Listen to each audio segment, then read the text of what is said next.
from crookedtable.com here. So like any other good movie fan, I woke up crazy early. Does 8:30 really count as crazy early? To see the Academy Award nominations be announced live this morning. And of course I had a few thoughts.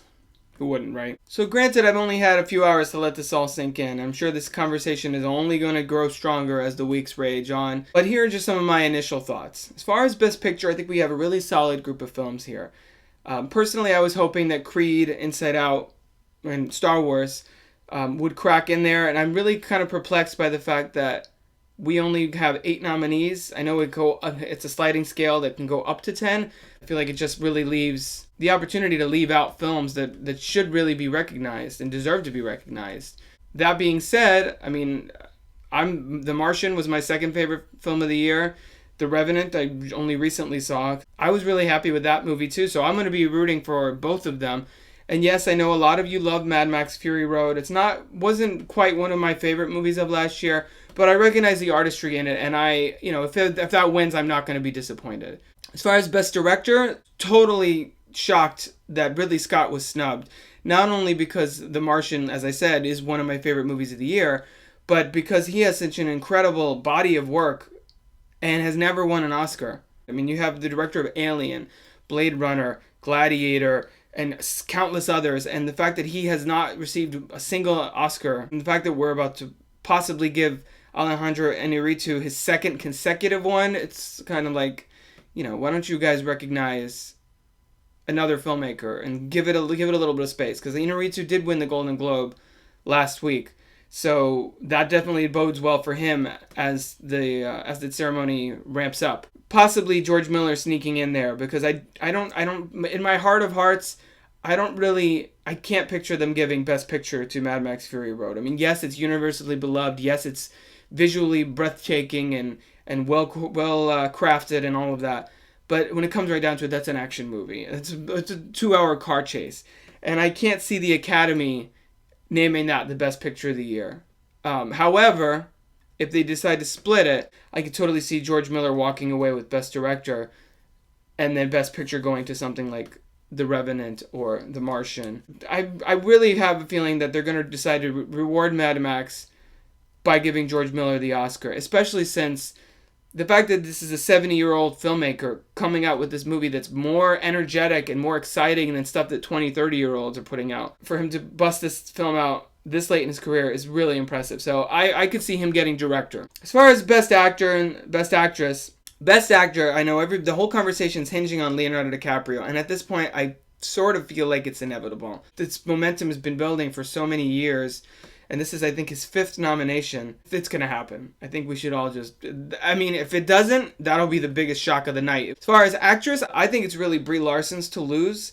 Saoirse Ronan could come in there and snatch it. I'm also just really disappointed that Charlize Theron wasn't nominated for Mad Max Fury Road. As much as I have mixed feelings about that movie, and also what the hell happened to Emily Blunt in Sicario? She commanded that entire film. I think Sicario sort of fell in that mid-ground of not being that huge blockbuster that everybody knows, like Star Wars or The Martian, but not really being that like artistic indie style gritty movie like The Revenant, even though it kind of is that. In any case, big disappointment that there was not more love for Sicario, and that's a perfect transition. Benicio del Toro really deserves to be in this conversation as Best Supporting Actor for his role in Sicario. As far as what we've got here, it looks like it's probably going to be Stallone's, but I've heard a lot of stuff about Mark Rylance in Bridge of Spies. He's so beloved by so many actors because he's a theater veteran, that kind of thing. A few big snubs in this category as well. Idris Elba for Beasts of No Nation. I know a lot of people were really wondering if that was going to be Netflix's entrance into the major film awards race. Doesn't look like that's going to happen. Also, Jacob Tremblay for Room. I know a lot of people were hoping that would happen. He gives a very powerful performance, especially for such a young performer. I was just really happy personally to see Tom Hardy nominated for The Revenant, because I thought he was really great in that film, and I thought he had a real presence and sort of lost himself in that role. He gave out very subtle hints at a more complicated human being within this man, and his character's fear and paranoia and sense of desperation. I thought he really captured that. And a lot of that wasn't on the page. A lot of that was, at least not in the dialogue, a lot of that was on Hardy's end, and I think he really elevated that role from sort of a one-note mustache-twirling villain to something a little with a little more depth. As far as supporting actress, this one seemed wide open to me. I know Kate Winslet got the Golden Globe, but I really don't see that happening for Steve Jobs, especially since that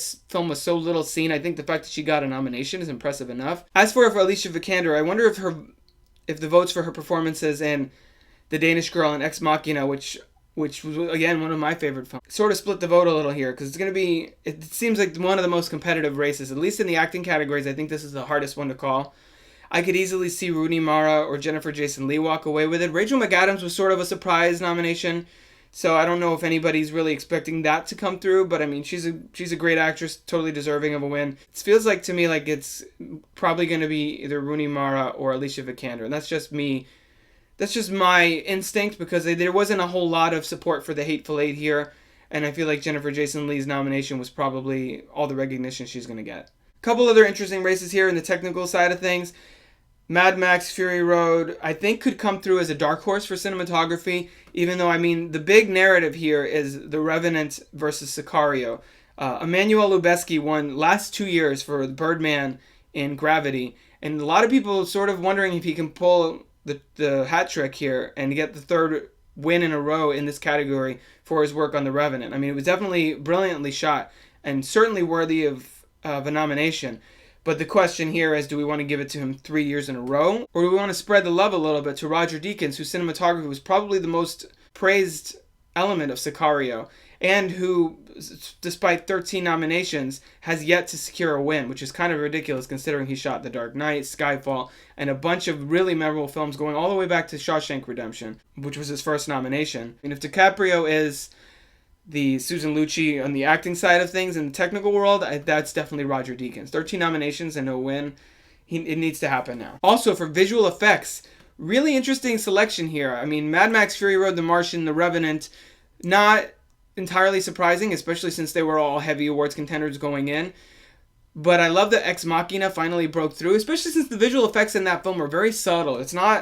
There's no Transformers level explosions. The fact that the visual effects don't really impede and they're not really in your face, and they let the story sort of breathe and use the visual effects just to help sell the premise of the film, which really, honestly, is the best way to use them.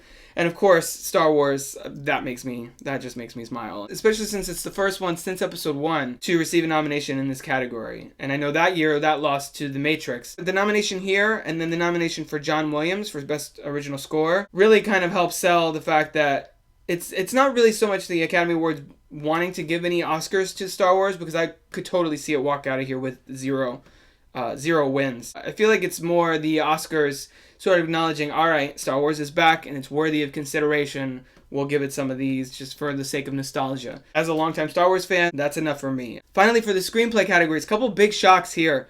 Aaron Sorkin was not nominated for Steve Jobs, which really annoys me, because as a writer, as a fan of long monologues and clever uses of the English language, I feel like his script was really, really popped, and of course was the best thing in that film, in addition to Michael Fassbender's performance. Drew Goddard's screenplay for The Martian I thought was wonderful, and that story could have easily been tiresome, but he added a real playfulness to it that turned that film into the crowd pleaser that it is, and really gave Matt Damon and the rest of the cast the tools that they needed to make that story sing. I was hoping for The Martian to sneak in there, but the fact that it cost us the Steve Jobs nomination is a little bit of a bummer. For original screenplay, again, like I mentioned earlier, The Hateful Eight, the fact that Tarantino's nowhere near this is really indicative of the fact that the Academy was not on board for that film 100%. Anytime that the Academy chooses not to recognize Tarantino is always a little bit of a shock. I'm thrilled to see Alex Garland's script for Ex Machina in here, as well as the screenplays for Inside Out and Straight Outta Compton, Bridge of Spies. I thought those were all great. But I think everybody knows this is probably Spotlight's award to lose.